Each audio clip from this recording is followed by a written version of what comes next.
Hello everyone, I am Kaveri long with L engineering. आप सबका फिर से स्वागत है।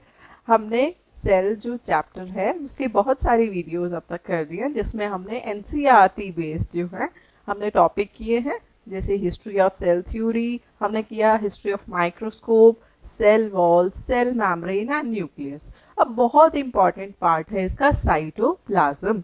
साइटोप्लाज्म जिसमें जितनी भी सेल ऑर्गेनेलिज हैं वो फ्लोट करती हैं। तो साइटोप्लाज्म क्या है? साइटोप्लाज्म एक जेल लाइक जो स्ट्रक्चर है जिसके अंदर सारी ऑर्गेनेलिज जो है वो फ्लोट करती हैं। जेल लाइक फ्लूइड है जो सपोर्ट करती है हमारी सेल ऑर्गेनेलिज को। तो आइए चलिए आज हमारे साथ आप करेंगे साइटोप्लाज्म। इसके बाद हमारे एक दो वीडियोस और इससे रिलेटेड आएंगी, जिसमें हम एमसीक्यूज करेंगे इस चैप्टर के फॉर एनटीएससी स्टूडेंट्स और ओलंपियड के लिए भी। तो इसीलिए आप थोड़ा सा जो है ये वीडियोस को रोज के रोज जो भी हमारी गलती है उसे देखा करें, ताकि आप नेक्स्ट जो वीडियोस हैं उसके लिए हमें मोटिवेशन दे सकें। Thank you.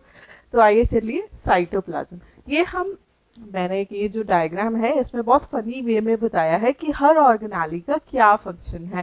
जैसे फर्स्ट मैंने बोला न्यूक्लियस जो है कंट्रोलिंग पावर है। जो न्यूक्लियस है वो क्या कहना चाहता है? न्यूक्लियस कहता है every one do what I say. Everyone do what I से मतलब मैं जो कहूंगा वही सबको सुनना है। वो इंस्ट्रक्शन देगा ईआर को, दैट इज एंडोप्लाज्मिक रेटिकुलम को, you guys be quiet, I have much work to do. तो ईआर कहता है कि मेरे पास बहुत काम है करने को, तो मुझे करने दीजिए प्लीज। नेक्स्ट आता है Golgi body, I need a break, मैं बहुत थक चुका हूँ, मुझे एक ब्रेक चाहिए। क्योंकि उसको क्या करना होता है, जितने भी प्रोटीन है उसको पैकेज करके आगे जो है फर्दर प्लाज्मा मेम्ब्रेन पे भेजना होता है या लाइसोसोम्स को देना होता है। तो वो चाहता है कि मैं थोड़ा सा काम अब कम कर पाऊँ। नेक्स्ट आता है वैक्यूल। वैक्यूल का क्या कहना है? खाली स्पेस जो है सेल के अंदर। आई फील क्वाइट फुलफिल, मुझे लगता है कि मैं फुलफिल हूँ, मुझे और भरो मत। ठीक है। नेक्स्ट लाइसोसोम कहता है everything I touch I destroy, जो भी चीज मुझे टच होगी मैं उसको डिस्ट्रॉय कर दूंगा। I am suicidal bag. ठीक है। Be aware. माइटोकॉन्ड्रिया, माइटोकॉन्ड्रिया कहना है मैं power house of the cell हूँ, मेरे अंदर पावर है। नेक्स्ट इज, तो जितनी भी ये ऑर्गेनेलीज हैं इनका क्या कहना है? बहुत फनी वे में हमने ये देखा कि किस तरह से सेल ऑर्गेनेलिज कहना चाह रही हैं। नेक्स्ट है व्हाट इज एंडोप्लाज्मिक रेटिकुलम। क्या होता है एंडोप्लाज्मिक रेटिकुलम? देखिए जो सेल न्यूक्लियस है, मैंने आपको बताया था सेल के अंदर न्यूक्लियस होता है। लास्ट वीडियो में हम न्यूक्लियस पढ़ चुके हैं। और व्हाट न्यूक्लियस है? न्यूक्लियस जो है वो सेंटर पॉइंट है, उसके अराउंड इस तरह से आपको स्ट्रक्चर दिखाई देगा। ये जो स्ट्रक्चर है that is called ER. ER की फुल फॉर्म है एंडोप्लाज्मिक रेटिक्यूलम। ठीक है, रेटिकुलम। आप देखेंगे एंडोप्लाज्मिक रेटिकुलम भी दो तरह से है यहाँ पे, एक रफ है और एक स्मूथ है। That is first is rough, यहाँ पे लिखा है रफ ईयर, जिसके ऊपर आपको ये स्ट्रक्चर्स दिखाई देंगे। These are called ribosomes. क्या होंगे ये? राइबोसोम्स। तो जहां पे राइबोसोम्स प्रेजेंट होंगे उन ईआर को, उस एंडोप्लाज्मिक रेटिकुलम को आप क्या कहेंगे? Rough endoplasmic reticulum. लेकिन जहां पर आपको ये राइबोसोम्स नहीं दिखाई देंगे उसको आप कहेंगे स्मूथ एंडोप्लाज्मिक रेटिकुलम। तो आइए चलिए, हमने यहाँ पे लिखा है अबाउट एंडोप्लाज्मिक रेटिकुलम, उसके बारे में हम पढ़ेंगे कि क्या है एंडोप्लाज्मिक रेटिकुलम। तो एंडोप्लाज्मिक रेटिकुलम एक large network of membrane bound tubules and vesicles है। इसमें ट्यूब्यूल्स और वेसिकल्स होते हैं, आप देख सकते हैं ट्यूब्यूल्स भी हैं और ट्रांजिशन वेसिकल्स भी हैं। ठीक है। There are two type of endoplasmic reticulum. दो एंडोप्लाज्मिक रेटिकुलम होते हैं। First is rough endoplasmic reticulum, RER। Rough endoplasmic reticulum अभी मैंने बताया जहां पर राइबोसोम्स जो हैं वो अटैच होते हैं। So it looks rough because ribosomes are attached to its surface, they are the sites of protein synthesis. तो what is the function of ribosome? जो रफ एंडोप्लाज्मिक रेटिकुलम है उस पर राइबोसोम्स लगे होते हैं, वो क्या बनाते हैं? प्रोटीन्स बनाते हैं। तो जो नेक्स्ट आता है स्मूथ एंडोप्लाज्मिक रेटिकुलम। स्मूथ के ऊपर इट लुक स्मूथ बिकॉज यहाँ पे राइबोसोम्स जो है अटैच नहीं होते हैं, दे आर स्मूथ। और रफ में राइबोसोम्स अटैच होंगे और वहाँ पे प्रोटीन की सिंथेसिस होगी। तो इसका मतलब जो स्मूथ एंडोप्लाज्मिक रेटिकुलम होते हैं वहाँ पे प्रोटीन की सिंथेसिस नहीं होती, लेकिन जो रफ एंडोप्लाज्मिक रेटिकुलम होते हैं उनके अंदर क्या होता है, राइबोसोम्स उसके साथ अटैच होते हैं। तो वहाँ पे किसकी सिंथेसिस होती है, प्रोटीन्स की सिंथेसिस होती है। तो यहाँ पे अगर आप देखेंगे जो स्ट्रक्चर यहाँ पे अटैच्ड है जिनको हम राइबोसोम्स कहते हैं, तो इन राइबोसोम्स का क्या फंक्शन है, दे सिंथेसाइज व्हाट, प्रोटीन्स। तो क्या बनाते हैं, प्रोटीन्स की फॉर्मेशन करते हैं। ठीक है, वेरी इंपॉर्टेंट कि जो राइबोसोम्स है उसके अंदर क्या होता है, प्रोटीन की जो है फॉर्मेशन होती है। और ये मैंने आपको पहले लास्ट वीडियो में बताया था कि जो डीएनए है उस डीएनए के अंदर कोड है। ठीक है, डीएनए के कोड है जो एमआरएनए को मैसेज देगा और एमआरएनए न्यूक्लियस के बाहर आकर इन राइबोसोम्स के साथ अटैच होकर क्या बना देती है, प्रोटीन्स बना देते हैं। तो लास्ट वीडियो में हमने एनिमेटेड वे में इसको समझाया था, तो आप देख सकते हैं न्यूक्लियस, मैंने ये बताया था कि कैसे डीएनए एमआरएनए को मैसेज देता है और एमआरएनए न्यूक्लियस के बाहर आकर किस तरह से राइबोसोम्स पे प्रोटीन्स का फॉर्मेशन करती है। Next is Golgi apparatus। तो न्यूक्लियस के बिल्कुल साथ में एडजेसेंट टू न्यूक्लियस जो है आपको एंडोप्लाज्मिक रेटिकुलम दिखाई देगा। उसी तरह से आपके जो एंडोप्लाज्मिक रेटिकुलम से नेक्स्ट जो पार्ट है that is called Golgi apparatus। क्या है वो, गोल्गी apparatus। तो आप इसमें एनिमेटेड वे में इसको देख सकते हैं कि किस तरह से यहाँ पर स्मूथ एंडोप्लाज्मिक रेटिकुलम है और रफ एंडोप्लाज्मिक रेटिकुलम है।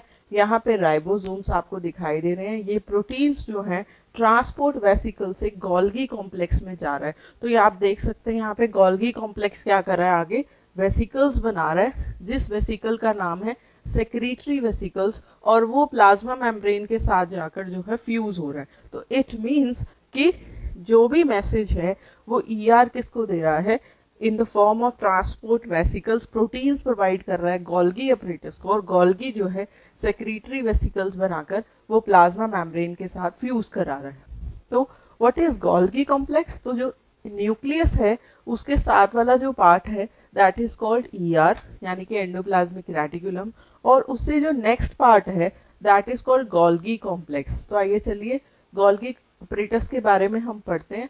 गोल्गी जो है is made up of 5 to 8 folds called cisternae। जो इसका स्ट्रक्चर है इसमें जो है 5 to 8 folds हैं, इसको हम कहते हैं सिस्टर्नी।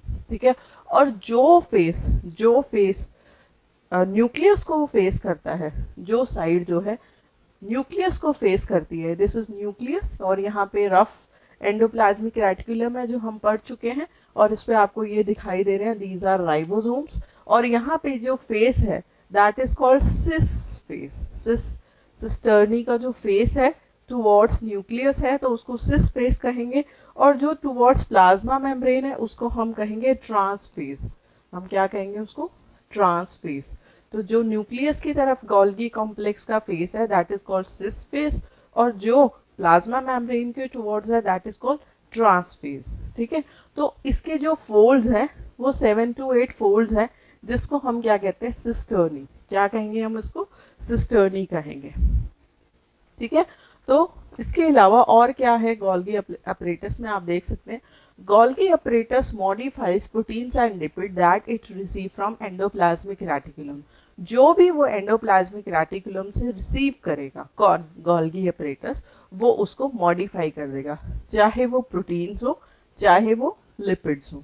तो पहली बात, गोल्गी apparatus के पास 5 to 8 फोल्ड्स हैं जिसे हम सिस्टर्नी कहते हैं, और इसके अलावा उनके पास प्रोटीन्स हैं और लिपिड्स जो भी ईआर से आएंगे, जो भी ईआर से मतलब जो भी ईआर ने प्रोटीन दिया या लिपिड्स दिए वो कहाँ गए, वो प्रोटीन्स जो हैं वो गोल्गी apparatus में गए, और गोल्गी उसकी क्या करेगा, उसकी मॉडिफिकेशन करेगा। क्या करेगा, modification of the proteins and lipid which comes from ER। और these biochemicals leave the Golgi by exocytosis before being delivered to different intracellular and extracellular targets. अब जो प्रोटीन्स या लिपिड्स हैं या तो वो अंदर ही किसी ऑर्गेनाली में जाएंगे या फिर वो प्लाज्मा मेम्ब्रेन पे जा सकते हैं। तो जहाँ पे भी प्रोटीन और लिपिड्स रिक्वायर्ड हैं वहाँ पे ट्रांसपोर्ट कौन करेगा? Golgi apparatus after modification. तो मॉडिफिकेशन किसका हुआ? प्रोटीन्स का एंड लिपिड्स का, और वो फिर कहाँ जाते हैं? या तो इंट्रासेल्यूलर या फिर इंट्रा या एक्स्ट्रा सेल्यूलर टारगेट्स में, जैसे कि लाइजोसोम्स में जा सकते हैं क्योंकि रिक्वायर्ड होता है वहाँ भी प्रोटीन्स एंड लिपिड्स, और फिर प्लाज्मा मेम्ब्रेन पे हमने पढ़ा था प्लाज्मा जो मेम्ब्रेन है वो कैसी है? सेल मेम्ब्रेन, फॉस्फोलिपिड्स की डबल लेयर है, बाइलेयर है, तो वहाँ पे लिपिड्स भी रिक्वायर्ड है, प्रोटीन्स भी रिक्वायर्ड है, तो उसकी मॉडिफिकेशन कौन करता है? गोल्गी करता है। ठीक है, तो आइए चलिए, तो गोल्गी यहाँ पे देखेंगे न्यूक्लियस दिखाई दे रहा है हमें, साथ में ये रफ एंडोप्लाज्मिक रेटिकुलम है, क्योंकि इसका फेस इस तरफ है इसको सिस फेस कहोगे, जो प्लाज्मा मेम्ब्रेन के टुवर्ड्स गोल्गी का फेस है उसको क्या कहोगे? ट्रांसफेस कहोगे, और साथ में 7 to 8 फोल्ड हैं गोल्गी अपरेटस के, उसको आप क्या कहोगे? सिस्टर्नी। अब आप यहाँ देखेंगे यहाँ ट्रांसपोर्ट वेसिकल है, जो ये ट्रांसपोर्ट वेसिकल है ये कहाँ से आया है? क्योंकि ये न्यूक्लियस है, ये ईआर है, ठीक है, न्यूक्लियस एंड ईआर है, this is nucleus, this is rough endoplasmic reticulum, ये राइबोसोम्स है, ये सिस्पेस है। ये जो ट्रांसपोर्ट वेसिकल है ये किसको दे रहा है? ये मटेरियल जो भी ईआर से आया है वो गोल्गी को दे रहा है, और यहाँ से इसकी मॉडिफिकेशन होकर ये वाला जो भी प्रोटीन था, लिपिड था, वो फिर से एक वेसिकल में जा रहा है जिसको हम कहते हैं सेक्रीटरी वेसिकल। और ये वेसिकल अब देखो प्लाज्मा मेम्ब्रेन पे ये लिपिड और प्रोटीन रिक्वायर्ड था, तो पहले ईआर ने वो प्रोटीन किस फॉर्म में भेजा? ट्रांसपोर्ट वेसिकल्स की हेल्प से गोल्गी को दिया, और गोल्गी ने उसको क्या किया? मॉडिफाई कर दिया। मॉडिफाई करने के बाद मॉडिफिकेशन में क्या हो सकता है? उस पर कुछ एडिशन या सब्ट्रैक्शन करना है, जैसे फॉर एग्जांपल कोलेस्ट्रॉल का एडिशन करना है या कोई और लिपिड ऐड करना है या कुछ भी ऐड करना है, वो मॉडिफाई करके क्या करेगा? सिक्रीटरी वेसिकल को दे देगा, और सिक्रीटरी वेसिकल जो है टारगेट सेल को, टारगेट सेल के पार्ट को दे देगी। अब यहाँ पे टारगेट कौन है? Plasma membrane. ठीक है, तो यहाँ पे टारगेट कौन है? प्लाज्मा मेम्ब्रेन, और ये जो मॉडिफाई हुआ हुआ लिपिड या प्रोटीन है वो कहाँ आ गया? प्लाज्मा मेम्ब्रेन पर आ गया। तो this is a function of Golgi apparatus. Now Golgi apparatus और Golgi complex function as a factory. कैसी फैक्ट्री है ये? जिसके अंदर प्रोटीन्स जो हैं फर्दर, जो कहाँ से आते हैं? प्रोटीन्स हैं जो कि ईआर से आते हैं, वो फर्दर मॉडिफाई होते हैं, फर्दर मॉडिफाई होके प्रोसेस्ड होके सॉर्ट होके ट्रांसपोर्ट होते हैं, कहाँ पे? अपनी डेस्टिनेशन पर जाते हैं। अब डेस्टिनेशन कौन सी है? या तो वो लाइसोसोम्स है, या वो प्लाज्मा मेम्ब्रेन है, या अदर सिक्रीशन, जहाँ भी होना है वहाँ पर ये प्रोटीन्स और लिपिड्स जो हैं वो जाते हैं। तो इस एनिमेशन से आप देख सकते हैं कैसे न्यूक्लियस ईआर आर के साथ अटैच्ड है, वो क्या बनाता है? प्रोटीन्स बनाता है। वो प्रोटीन ट्रांसपोर्ट वेसिकल से गोल्गी अपरेटस में जाता है, गोल्गी कॉम्प्लेक्स में जाता है, और वहाँ पे वो मॉडिफाई होके सेक्रीटरी वेसिकल उसको उसके टारगेट सेल पर, सेल पार्ट पर भेज देती है। जैसे यहाँ पे टारगेट कौन है? प्लाज्मा मेम्ब्रेन है।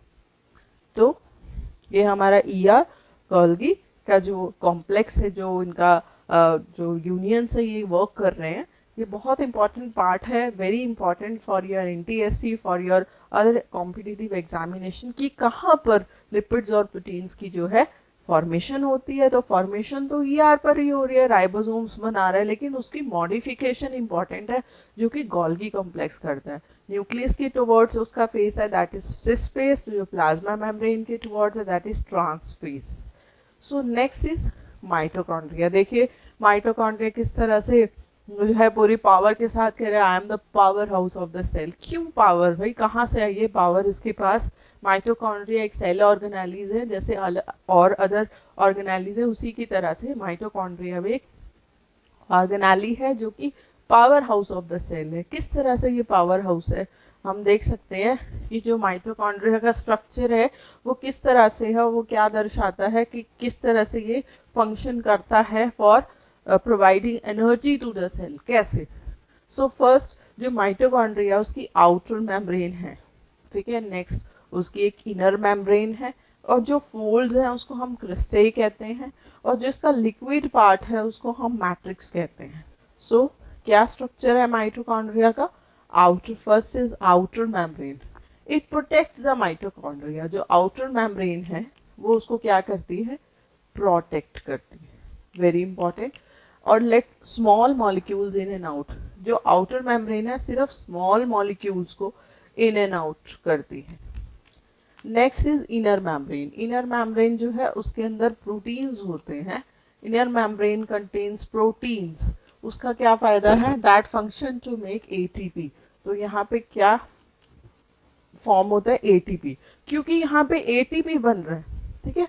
तो जो इनर मेम्ब्रेन है उसमें क्या बन रहा है? एटीपी। एटीपी का मतलब क्या है? Directly it is energy. तो यहाँ पे एनर्जी का फॉर्मेशन हो रहा है इनर मेम्ब्रेन में। नेक्स्ट है क्रिस्टी, जो इनफोल्ड पार्ट्स है अंदर, आप इनफोल्ड्स देख सकते हैं माइटोकॉन्ड्रिया में, बहुत सारे इनफोल्ड्स हैं, इनको हम क्रिस्टी कहते हैं। और जो ये अंदर लिक्विड दिख रहा है इसको हम मैट्रिक्स कहते हैं। This liquid is known as matrix. तो मैट्रिक्स के अंदर क्या होगा? आपको मैं बता दूं कि जो माइटोकॉन्ड्रिया है उसका अपना डीएनए होता है। हमने अब तक पढ़ा था कि न्यूक्लियस के अंदर जो है डीएनए होता है, लेकिन माइटोकॉन्ड्रिया का भी अपना एक पर्सनल डीएनए होता है। इस तरह से क्रिस्टी जो है यहाँ पे वो क्या करता है? वो एक तो एरिया बढ़ा देता है, जो अंदर का सरफेस एरिया है वो बढ़ा देता है। उसका फायदा which are available to have reaction which make the ATP। Area बढ़ाने की वजह से क्या होगा? यहाँ पे ATP का फॉर्मेशन जो है वो ज़्यादा हो जाएगा, ठीक है। तो मैट्रिक्स का क्या फंक्शन है? इसका अपना माइटोकॉन्ड्रियल डीएनए होता है जो उसको कंट्रोल करता है। नेक्स्ट इज, अब माइटोकॉन्ड्रिया के बाद अब अगर हम एनिमल सेल की बात करें तो हमारे पास क्लोरोप्लास्ट नहीं है। तो क्लोरोप्लास्ट कहाँ मिलेगा? क्लोरोप्लास्ट जो है वो कहाँ पर मिलता है? प्लांट सेल्स में मिलता है। प्लांट जो सेल है उसके अंदर आपको क्या मिलेगा? क्लोरोप्लास्ट। क्लोरो का क्या मतलब है? क्लोरो का मतलब है कि क्लोरोप्लास्ट ग्रीक वर्ड क्लोरोस से आया है, जिसका मतलब है ग्रीन। आप देख सकते हैं जो क्लोरोप्लास्ट है that is green in colour, और कहाँ पे प्रेजेंट होता है? It is present inside the cell. तो सेल के अंदर जो है ये प्रेजेंट होता है। तो क्लोरोप्लास्ट का जो स्ट्रक्चर है ये बड़ा इंपॉर्टेंट है। क्लोरोप्लास्ट प्लांट सेल में क्यों होता है? ताकि फोटोसिंथेसिस हो सके। प्लांट अपना खाना खुद बनाता है, प्लांट और ऑटोट्रॉफ्स है ना। प्लांट जो होते हैं वो क्या होते हैं? What are plants? Plants are autotrophs. Autotrophs मतलब जो अपना फूड खुद प्रिपेयर करते हैं, ठीक है। किस किस की हेल्प से? कार्बन डाइऑक्साइड, है ना, कार्बन डाइऑक्साइड, सनलाइट, सन की लाइट से, कार्बन डाइऑक्साइड से, वाटर से, and one thing that is called chlorophyll. And this chlorophyll is present in chloroplast. तो अगर आप लीफ का स्ट्रक्चर देखेंगे तो लीफ के जो लीफ है उसके जो लीफ का अगर आप सेक्शन देखेंगे तो उसमें आप देखेंगे मीजोफिल सेल्स होते हैं। तो उसमें क्या होता है? क्लोरोप्लास्ट प्रेजेंट होते हैं। What does this chloroplast do? ये सन की लाइट को एब्जॉर्ब करते हैं, जिससे कि कार्बन डाइऑक्साइड वाटर की हेल्प से जो है ग्लूकोज का फॉर्मेशन होता है इनसाइड। तो दिस को यहाँ पे आप देख सकते हैं इस डायग्राम में क्या है कि क्लोरोप्लास्ट कह रहा है आई हैव क्या? ग्लूकोज, ठीक है। ग्लूकोज का मतलब कहाँ से आया ये ग्लूकोज? क्योंकि उसने फोटोसिंथेसिस किया है। तो क्लोरोप्लास्ट का कैसा स्ट्रक्चर है? आउटर मेम्ब्रेन है, इनर मेम्ब्रेन जैसे माइटोकॉन्ड्रिया में थी। और उसके अलावा आपको ये स्ट्रक्चर दिखाई देगा थाइलाकॉइड। ये एक कॉइन जैसा structure that is called thylakoid, और ये बहुत सारे थाइलाकॉइड्स को हम ग्रानम बोलते हैं। और इसके अंदर ही जो है फूड प्रिपेयर होता है क्लोरोप्लास्ट के अंदर। और फूड जो है सेल जो प्लांट में जो फूड बनता है that is form in the form of glucose, ठीक है। तो ये कौन सा प्रोसेस है? फोटोसिंथेसिस। जो फोटोसिंथेसिस है वो कहाँ पर होती है? क्लोरोप्लास्ट में होती है। और ये फूड प्रिपेयर करते हैं प्लांट्स इस प्रोसेस से, और क्लोरोप्लास्ट का रोल बहुत बड़ा है इसमें। तो नेक्स्ट आता है क्लोरोप्लास्ट की लोकेशन प्लांट में है, एनिमल्स में नहीं है। अभी हमने पढ़ा ग्रीन कलर के होते हैं, ओवल है, usually containing chlorophyll that is green pigment. Function क्या है? सन की लाइट को एब्जॉर्ब करना, सोलर एनर्जी को इसमें केमिकल फॉर्म में कन्वर्ट करना with the help of photosynthesis. So next is ये जो डायग्राम है, this is very very very important. क्यों? क्योंकि इसमें माइटोकॉन्ड्रिया और क्लोरोप्लास्ट दोनों रिलेटेड है। हाँ, वन थिंग वेरी इंपॉर्टेंट, जो माइटोकॉन्ड्रिया है उसके पास अपना डीएनए होता है, मैंने बताया, और इसके अलावा जो क्लोरोप्लास्ट होता है उसके पास भी अपना डीएनए होता है। तो यहाँ पर आप देखेंगे कि ये क्या है, ये डायग्राम क्या रिप्रेजेंट करता है, व्हाट डज इट सिग्निफाइज, कि क्या है इसमें। इसमें हम ये बता रहे हैं कि कैसे फोटोसिंथेसिस और जो रेस्पिरेशन है इन प्लांट्स कैसे रिलेटेड है, कि माइटोकॉन्ड्रिया और क्लोरोप्लास्ट दो अलग ऑर्गेनेलिज हैं but still they are related to each other. कैसे, हाउ दे आर कनेक्टेड? सबसे पहले सन की लाइट एंड वाटर, ठीक है, सन की जो लाइट है, सनलाइट एंड वाटर, इन्होंने मिलके क्या किया? फोटोसिंथेसिस किया इन, दिस इज क्लोरोप्लास्ट। क्लोरोप्लास्ट के अंदर आप देख सकते हैं इन्होंने फोटोसिंथेसिस किया जिससे ग्लूकोज एंड ऑक्सीजन का फॉर्मेशन हुआ कि नहीं? क्लोरोप्लास्ट में with the help of carbon dioxide, water, sun की लाइट, ठीक है, और क्लोरोफिल की प्रेजेंस में प्लांट ने फूड बनाया जिसको हम क्या कहते हैं? ग्लूकोज एंड ऑक्सीजन बनाया। ये ग्लूकोज एंड ऑक्सीजन कहाँ पर जाते हैं? In mitochondria. माइटोकॉन्ड्रिया में ये ग्लूकोज, जो ग्लूकोज है प्लस जो आपका जो ऑक्सीजन बना है, that will react to produce carbon dioxide, water and ATP. ATP को हम बोलते हैं एडिनोसिन ट्राइफॉस्फेट, यानी कि एनर्जी, ठीक है। तो ये जो है कार्बन डाइऑक्साइड रिलीज कर रहा है ना यहाँ पर, तो प्लांट्स जो है इसको भी यूज कर लेते हैं। तो कैसे ये आपस में कनेक्टेड है, how they are related to each other, कि जो glucose and oxygen produced by chloroplast is used up by mitochondria. This process is called cellular respiration. उसको हम photosynthesis कहते हैं और इसको हम cellular respiration कहते हैं। और इस respiration में क्योंकि ऑक्सीजन की प्रेजेंस में फूड का ऑक्सीडेशन हो रहा है, इसलिए इसको हम ऑक्सीडेशन ऑफ फूड कहते हैं, जिसके अंदर carbon dioxide, water and energy बनता है। तो कार्बन डाइऑक्साइड जो है फिर से क्लोरोप्लास्ट यूज कर लेता है, क्योंकि क्लोरोप्लास्ट जो है carbon dioxide, water, sunlight and chlorophyll की प्रेजेंस में इन द प्रेजेंस ऑफ, क्योंकि क्लोरोफिल होगा तभी तो सनलाइट एब्जॉर्ब होगी, तो ये वाला जो कार्बन डाइऑक्साइड है इसको फिर से यूज कर लेता है। ये साइकिल जो है प्लांट में चलती है, जिसको हम कहते हैं इधर सेल्यूलर रेस्पिरेशन, उसको हम कहते हैं फोटोसिंथेसिस। तो ऐसा नहीं है जो मैकेनिज्म सेल ऑर्गेनालिज्म में हो रहे हैं, they are not related to each other, they are related to each other, ठीक है। सो नेक्स्ट इज नाउ जो क्लोरोप्लास्ट है, ये प्लास्टिड की फॉर्म, मतलब प्लास्टिड्स को हम डिवाइड करते हैं डिफरेंट टाइप्स में। कैसे? Etioplast, chromoplast, chloroplast, leucoplast, amyloplast, elaioplast and proteinoplast. तो ये डिफरेंट टाइप ऑफ प्लास्टिड्स हैं, ठीक है, जो प्रेजेंट होते हैं प्लांट्स में। तो क्या क्या होता है? इथियोप्लास्ट, प्लास्टिड्स के ये टाइप्स हैं, ठीक है। अभी तक हमने सिर्फ क्लोरोप्लास्ट पढ़ा है, बट क्योंकि आपके एनसीईआरटी में ये गिवन है कि डिफरेंट और भी प्लास्टिड्स जो हैं प्रेजेंट हो सकते हैं। तो कौन कौन से प्लास्टिड? सबसे पहले आता है इथियोप्लास्ट। इथियोप्लास्ट इस क्रिस्टलाइन बॉडी है जो कि क्लोरोफिल को, it is a precursor of chlorophyll. Next chromoplast, it helps in pigment synthesis and storage. Next is chloroplast, अभी हमने पढ़ा फोटोसिंथेसिस परफॉर्म करता है। ल्यूकोप्लास्ट जो कि फैटी एसिड्स बनाता है।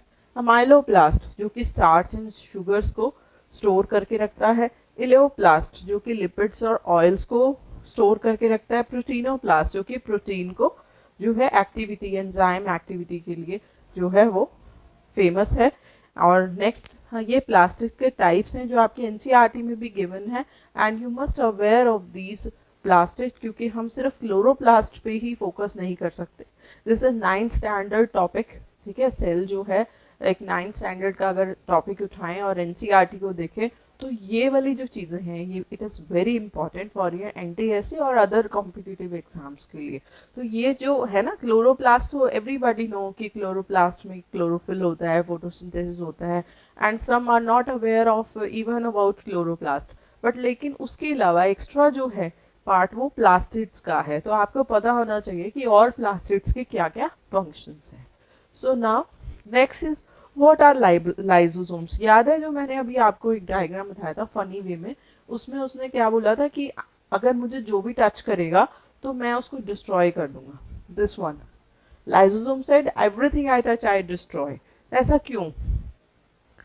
क्यों जरूरत पड़ी हमें सेल के अंदर कि किसी चीज को डिस्ट्रॉय करने की? क्योंकि कुछ भी सेल डेब्रीज हो सकती हैं, कोई डेड पार्ट हो सकता है, उसको आप कैसे थ्रो करोगे? हाउ द जो डेब्रीज होंगी या कुछ भी ऐसा वेस्ट होगा, अनवांटेड मटेरियल होगा सेल में, तो हम उसे अंदर नहीं रहने दे सकते। So it must be destroyed. तो कैसे होगा? लाइसोसोम्स की हेल्प से। So what are the functions of lysosomes?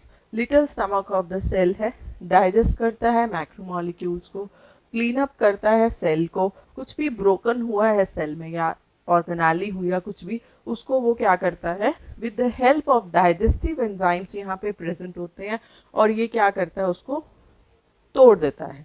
यहाँ पे आप देखिए एक पेंगुइन है जो क्या कह रही है, where old organelles go to die. कहाँ पर जाएंगी वो ऑर्गेनालीज मरने के लिए? कहाँ जाएंगी? लाइसोसोम्स में। They are known as suicidal bags. तो एनसीईआरटी के इंटेक्स से क्वेश्चन है कि लाइसोसोम्स को सुसाइडल बैग्स क्यों कहते हैं? क्योंकि वो डिस्ट्रॉय करता है अपने ही सेल कंटेंट्स को। ठीक है, ये बड़ा इंपॉर्टेंट टॉपिक है। अगर हम सेल ऑर्गेनालिस की बात करें तो हम इसको जो है इग्नोर नहीं कर सकते कि what are the functions of vacuole. Vacuole means space that is present inside either in animal cell और प्लांट सेल। क्या फंक्शन है आप देख सकते हो वैक्यूल में? जो है फूड भी है, वाटर भी है, या और कंटेंट्स भी हैं यहाँ पे प्रेजेंट है। क्या फंक्शन है एक वैक्यूल का? तो वैक्यूल वाटर रेगुलेटर है। यहाँ पे एंजाइमेटिक हाइड्रोलिसिस होती है, यानी कि प्लांट्स और जैसे फंजाई है। स्टोरेज फॉर ऑर्गेनिक कंपाउंड्स, अगर प्लांट्स हैं, प्लांट की प्रोटेक्शन करनी है तो वैक्यूल में कुछ पॉइजनस कंपाउंड्स जो हैं वो स्टोर हो जाते हैं। Contaminant of waste products, major player in growth of plant cell absorb water. तो एट टाइम्स प्लांट में क्या होता है कि वाटर जो है वैक्यूल्स में स्टोर हो जाता है, जिससे बॉयंसी प्रोवाइड करता है वो। और ज़्यादातर जो बड़े ज़्यादा लार्ज जो है अमाउंट में प्रेजेंट होता है, लार्ज और big large vacuole is present inside a plant cell. और जो एनिमल सेल्स हैं उनमें बहुत छोटे छोटे हमें वैक्यूल्स दिखाई देते हैं। तो आप देख सकते हैं एनिमल्स में बहुत सारे छोटे छोटे वैक्यूल्स आपको दिखाई देंगे जो कि न्यूट्रिएंट्स, वाटर या वेस्ट को स्टोर करते हैं। तो ये छोटे छोटे जो पर्पल कलर के आपको दिखाई दे रहे हैं एनिमल सेल में, बहुत ही स्मॉल साइज के वैक्यूल हैं। वहीं अगर हम एनिमल जो प्लांट सेल की बात करें, वहाँ पे एक बड़ा लार्ज वैक्यूल होता है जो कि स्टोर करता है वाटर और push against the cell wall, keeps the plant rigid. जो प्लांट है उसको रिजिड बना के रखता है। तो ये हमारा जो है प्लांट सेल का फंक्शन है और वैक्यूल का फंक्शन है। और एक एनिमल सेल के वैक्यूल का क्या फंक्शन है? न्यूट्रिएंट, वाटर और वेस्ट। बट हमारे एनिमल सेल्स में ये बहुत छोटे छोटे अमाउंट में प्रेजेंट होते हैं, और प्लांट में आप देख सकते हैं बहुत बड़ा सा लार्ज एक वैक्यूल प्रेजेंट होता है। ठीक है, तो आज जो भी हमने टॉपिक पढ़ा उससे रिलेटेड ये आप फिगर देख सकते हैं, जिसमें हमने या पहले जो वीडियोस आई हैं उससे रिलेटेड कि हमने क्या क्या इस सेल के जो चैप्टर है उसमें पढ़ा है। सबसे पहले सेल की आउटर मेम्ब्रेन होती है। हमने पढ़ा कि न्यूक्लियस होता है जो कहता है कि मैं जो कहूँगा वही आपने करना है। नेक्स्ट इसी के साथ में आप ये देख सकते हैं, ठीक है, पर्पल कलर का जिसे हम एंडोप्लाज्मिक रेटिकुलम कहते हैं। ग्रीन कलर का जो है that is called Golgi body, जो इसके साथ में प्रेजेंट है, जो न्यूक्लियस की तरफ फेसिंग है। सिस फेस जो प्लाज्मा मेम्ब्रेन की टुवर्ड्स है। Trans face. उसके अलावा देखिए माइटोकॉन्ड्रिया कह रहा है कि power house of the cell, कि मेरे पास पावर है माइटोकॉन्ड्रिया। और आप देख सकते हैं विद हैमर कैसे लाइसोसोम कह रहा है कि कुछ भी आएगा तो आई विल डिस्ट्रॉय इट, ठीक है। तो lysosomes are called suicidal bag. Vacuole में हम वाटर, फूड या फिर जो है वेस्ट जो है स्टोर कर सकते हैं। प्लांट प्रोटेक्शन में भी हेल्प करता है। छोटे छोटे यहाँ पे आपको राइबोसोम्स दिखाई दे रहे हैं जो कि हमारे एंडोप्लाज्मिक रेटिकुलम पे भी जो है अटैच होते हैं। इसके अलावा हमारे पास जो है माइटोकॉन्ड्रिया हमारी एनिमल सेल है। अगर हम प्लांट सेल की बात करें, यहाँ एक्स्ट्रा हमारे पास क्या मिलेगा, जो है क्लोरोप्लास्ट मिलेगा, क्योंकि क्लोरोप्लास्ट जो है प्रेजेंट इन प्लांट्स और वहाँ पे वो क्या फंक्शन परफॉर्म करते हैं, फोटोसिंथेसिस का। तो आज का ये हमारा जो टॉपिक था बड़ा इंटरेस्टिंग था। इसके अलावा हमारा एक दो लेक्चर और के साथ सेल का ये जो चैप्टर है ये कंप्लीट हो जाएगा। हम एमसीक्यूज करेंगे, पास्ट ईयर्स क्वेश्चंस करेंगे एक वीडियो में, और एक में हम जो रेस्ट ऑफ द एनसीईआरटी का पार्ट है, एंडोसाइटोसिस, एक्सोसाइटोसिस एंड पिनोसाइटोसिस, इसके अलावा ये हमारा एक टॉपिक जो है रह गया है, वो हम उसके साथ कंप्लीट करके इस चैप्टर को जो है वाइंड अप करेंगे। क्योंकि जो इसकी बहुत सारी वीडियोस अभी पहले भी हमारी आ चुकी है, तो आप हमारी वीडियोस को देखते रहें, लाइक करें, शेयर करें, सब्सक्राइब करें।